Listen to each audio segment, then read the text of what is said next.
Dan pas udah habis gue kayak, duh, gue harus nunggu minggu depan gitu.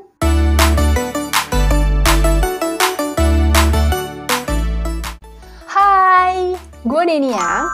Di video kali ini gue mau kasih first impression dari drama Korea yang judulnya Mouse. 난 원래부터 달랐대요. 처음부터 다르게 태어났대요. 사이코패스도. 그 혓바닥 뽑아가지고 줄넘기 만들기. 나는 덧나. 집중해주나. 아이, 나 대체 근거가 뭔데? Drama bergenre thriller. Apa sih genrenya?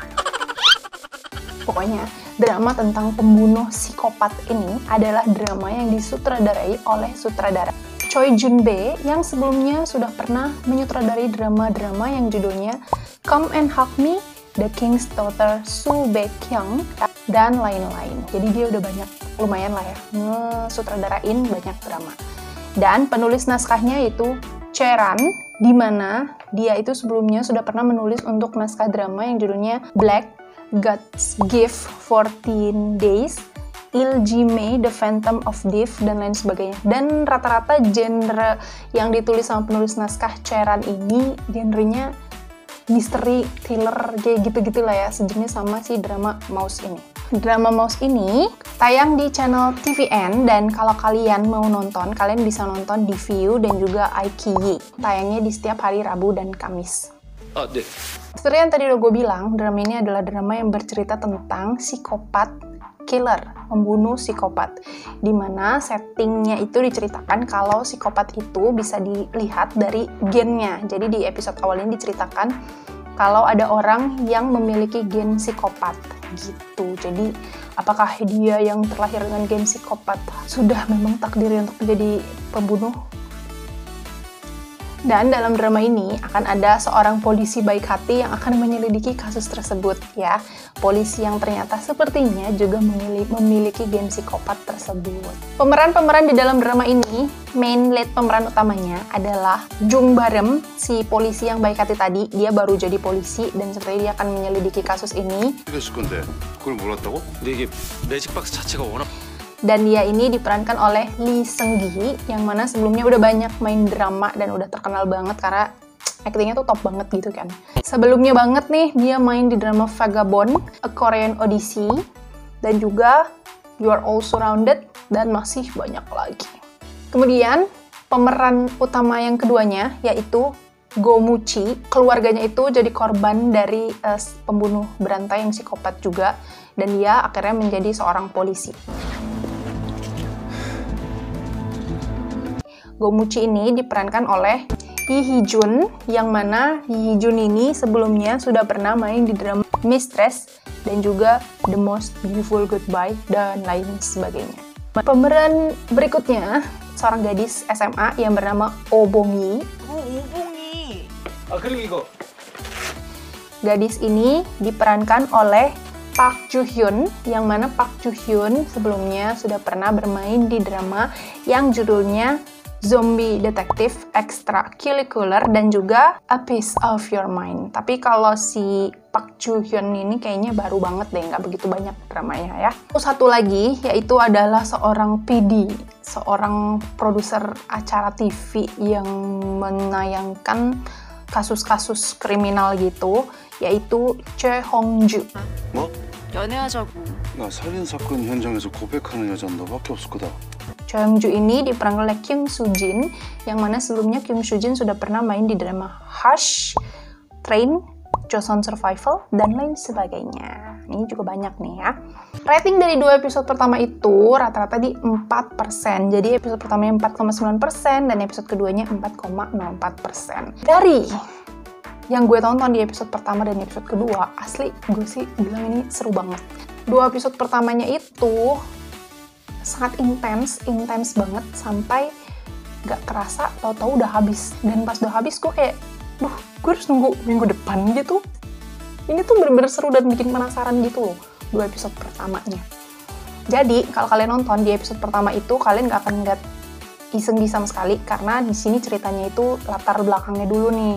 Gimana si seorang anak menjadi psikopat dari bapaknya yang psikopat, dan dia punya darah psikopat, dan akhirnya dia tetap menjadi psikopat pembunuh psikopat yang membunuh bukan cuman yang memiliki gennya tapi tidak melakukan pemburuan seperti itu. Dan di episode keduanya barulah muncul si Lee Seung-gi sebagai Jung Barem, di mana dia itu baik hati, sangat penyayang binatang, dan lain sebagainya. Tapi di episode 1 ini alurnya bakalan lompat-lompat ke depan, ke belakang, dan agak berpikir ya. Tapi ya nggak apa-apa gitu, soalnya enak bawanya.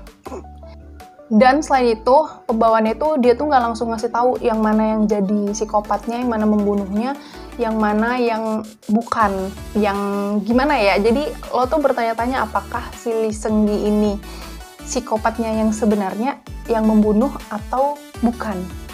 Atau yang cuma punya gennya tapi nggak melakukan pembunuhan gitu. Gue yakin pasti di sini banyak banget yang berteori siapa yang membunuh, siapa yang jadi siapa yang jadi kaki tangan. Apakah sebenarnya Lee Seung-gi ini cuman baik di luar tapi di dalamnya dia itu pemburu berdarah dingin. Makanya gue nggak berani bilang siapa yang baik, siapa yang jahat ya. Gue cuma menjelaskan berdasarkan 2 episode pertama yang sudah ditayangkan. Karena misterinya masih banyak banget.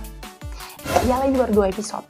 Dan kalau misalnya nonton kayak drama kayak gini, biasanya kita nggak bisa langsung menerima mentah-mentah apa yang disajikan sama dramanya. Karena pasti ada plot twist. Kayak orang yang kelihatannya baik, ternyata dia jahat. Orang yang selama ini deket di antara orang baik, ternyata dia itu yang paling jahat gitu kan. Jadi gue tuh bakal curiga sama sebuah karakter yang ada di dalam situ.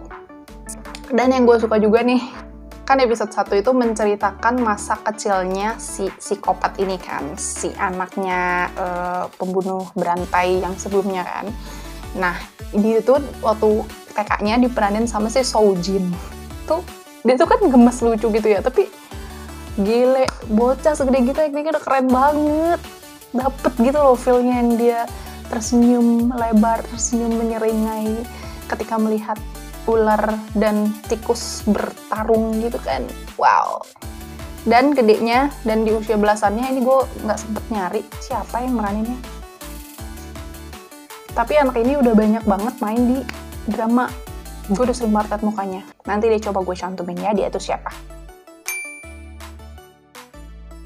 Bagaimana si psikopat yang sudah membunuh-bunuh ini kan ceritanya dalam gennya itu dia itu tidak akan merasakan empati dan tidak merasa bersalah sama sekali karena telah melakukan kejahatan tersebut. Nah, jadi tujuannya si penulis naskah ini adalah bagaimana nanti psikopat ini merasakan sedikit merasa bersalah dan merasa berdosa atas apa yang sudah dia lakukan.